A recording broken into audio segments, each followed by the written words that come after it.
Hi, Luke Hawkins here, and in this video I'm going to be going through the fundamentals of success for entrepreneurs.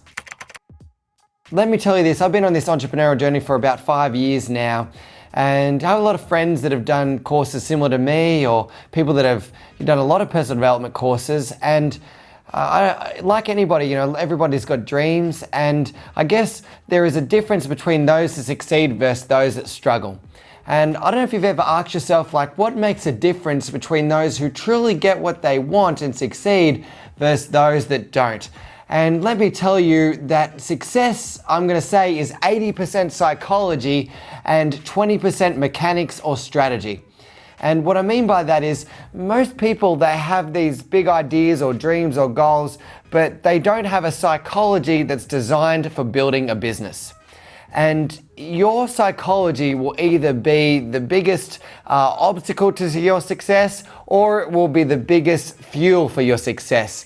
And that's why you can never really, invest too much, or you can never invest enough in your mind, because the more you grow yourself, the more you're going to be able to grow your business. Your business is a direct reflection of your psychology. What's really important for you to start is you have to get super clear on what you want and what you're passionate about.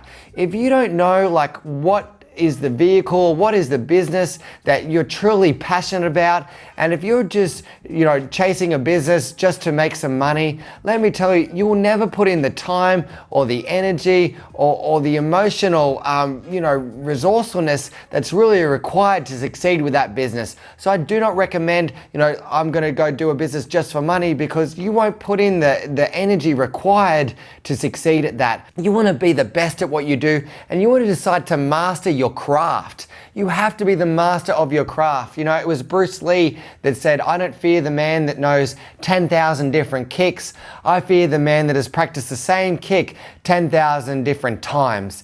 And that requires mastering, what you do. And so get clear on what are you passionate about? What are you truly passionate about? What do you believe in? What are you passionate about? And that's what Conor McGregor says. I don't know if you know in the past for him that he had a plumbing job where he had to get up at 4 in the morning, and he didn't get home till 9 or 10 at night, in Ireland. And he wasn't passionate about that. But what he was, when he did find his passion, and when he got his passion of, what it was for mixed martial arts, he realized, wow, that's what I want to be great at. And so he trained and trained and trained, and that's how he got so great at that. I don't know if you know the story of The Rock. The Rock had $7 in his pocket. He used to sleep in his car to go do wrestling gigs, for free, just to get good at that. And now look where he is. He's like Hollywood's most famous actor. That's The Rock. I don't know if you heard the story of Kevin Hart.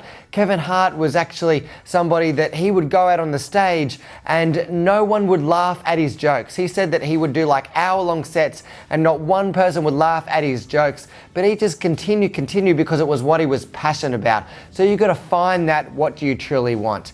Now, on top of this, what you also need is to be able to find why are you doing what you're doing? What is your why? And if you don't know why you're doing what you're doing, then you're never going to have the fuel to overcome those obstacles. Because I tell people this, that if your reasons aren't big enough for success, then your excuses will be. And when the obstacles come, if you don't have a big enough why, then you're simply going to stop. So you must have a big enough why. And that leads into knowing your purpose. You must know what is your life purpose. And if you don't know what that is, you've got no idea or no foundation to make your decisions from. So I believe really getting clear on what am I here to do? What am I here to live? And why am I doing what I'm doing? And that's going to give you fuel. I talked with a coach the other day, and they said, "Luke, what is your purpose?" And I was sharing that with them, and they said, we've got to evolve your purpose, because as you evolve, your purpose will evolve, and your business will only evolve to the extent that you do. So be constantly updating what your life purpose is. That's very, very important. Now, once you know that, now you're onto some other elements of skills that you need. And one of the skills that you definitely need is knowing how to win friends and influence people. And there was a book written on that by Dale Carnegie, and he interviewed all of the most successful entrepreneurs, and found out, that they had this ability to win friends and interview people. win friends. They all had this ability to win friends and influence people. So to win friends and influence people, you've got to know, different things. One of them can be the 6 laws of influence, and that was written in a book by Robert Cialdini, and he wrote the book called The 6 Laws of Persuasion. And in that book, he said that there's all these laws of influence. One of them is called the liking bias, and that's how to get people to like you. And you do that by being sincere with people. You do it by giving them compliments, and you do it by sharing mutual goals. That's one way to get liking. You also do it by social proof, by sharing social proof stories. You get it by positioning yourself as an authority. They're just some of the laws of influence that you need. Now, what you need to be able to master is how to build rapport. So what is a rapport? Rapport is this ability to get people to be responsive to you. It's not just getting people to like you, it's getting them to respond.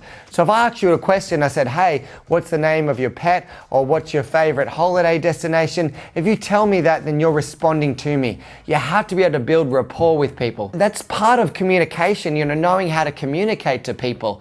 And if you're not a good communicator, you're going to really struggle. If you look at the most successful people, you may not like him or not, or not, but someone like Donald Trump or Barack Obama, or Oprah Winfrey, these are all extraordinary communicators in their ability to get their message across. The other element that you're going to need is, once you've done all this, you have to create a product or a service that is extraordinary. And as Elon Musk said, you don't want a product or service that's just a little bit better. You want one that is a lot better. How can you make your product or service better than anybody else's? Now, I don't know if you know his story, but Elon Musk, him and his brother Kimball, they actually, in 1995, they borrowed $28,000 from their dad.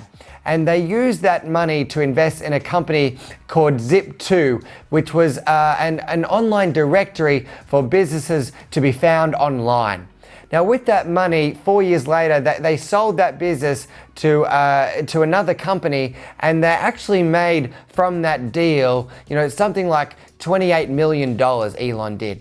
And from that money, he put a portion of it into what's called XCOM, and in 1999, and that money that he put into XCOM, I don't know if you know, but that became the future of online banking, which you now know as PayPal. In 2002, that was sold, and that was sold for $1.65 billion. And from that deal, Elon Musk made $165 million. And then he put that into Solar City, which was, for solar panels to generate energy. Then he also put it into SpaceX, the space exploration company. And he also put it into Tesla Motors. He was the only person to create 3 multi-billion-dollar companies simultaneously. And all of those things, what's universal is all those products or services have all been way better than anybody else's. The next thing that you need to be able to do is you need to be able to master sales. And I have had thousands of no's. And if you don't master sales, I'm telling you, you are climbing a mountain with like 100 kilos on your back with a blindfold on. You become a person of value when you can sell to other people. That increases your net worth when you can sell your ideas to people. You have to be able to master that. Now, on top of that, you have to have such strong emotional intelligence. That's the ability to take in lots of information at one time and make logical, rational decisions consistently. And when stress hits, what most people do is they contract. Let's just say, for example, that someone externally took away your certainty, where you lost money, or a business deal went upside down, or you had to go to court, or whatever it may be, or something happened in your family or personal life. Most people in these cases, they contract. So if you don't have the ability to master your emotions and take in lots of different information and make consistent, logical, rational decisions, that's how you should make your business decisions, by the way, not based on emotion, but based on real logic and rationality and on things that truly make sense. That's what you need to do. So you have to have that ability. And the last thing that you're going to need to have to succeed is what's called a mentor. Now, I believe that choosing the right guide for you is probably the most important decision that you can make. And, you know, if you show me your mentor, then I'll show you the success and growth that you'll have, you know. I don't know if you know the story of Oprah Winfrey, where she got her job as a news anchor, and they said to her, you know, her dad said to her, "Oh, that's so great, Oprah. You're going to earn $50,000 a year for the rest of your life. That's the most that our family has ever earned. You're going to love doing that." The only thing is, as she was being a news anchor, she was like, "I'm not passionate about this." And she met soon down the track a TV producer, and that TV producer said to her, "Why are you working as a news anchor when you can start your own network?" Well, that person that she met, that mentor person that she met, that turned her into the first female self-made billionaire. That was meeting the right mentor. Harrison Ford, I don't know if you know, he was the carpenter for George Lucas's house. And, you know, Harrison said to George, "I really want to be an actor." And, you know, George said, "Why don't you audition for this movie called Han Solo?" Well, that put him, he got that role as Han Solo on that movie, and that led to Indiana Jones, and now that's led him to a famous actor as he is today. Mark Zuckerberg, who started Facebook, he met with Tom from MySpace and showed him how to grow Facebook. You know, these are examples. So find the right mentor, and you will get extraordinary success. Hope that's helped for you, and I want you to know your psychology and investing in yourself is the best decision you can make, and finding the right help and getting all those other elements as well. If you enjoyed this video, then what I'd love you to do is just click the like button below and leave a comment or ask a question. I'd love to answer that in the comment section below, and click the subscribe button so that you never miss a video.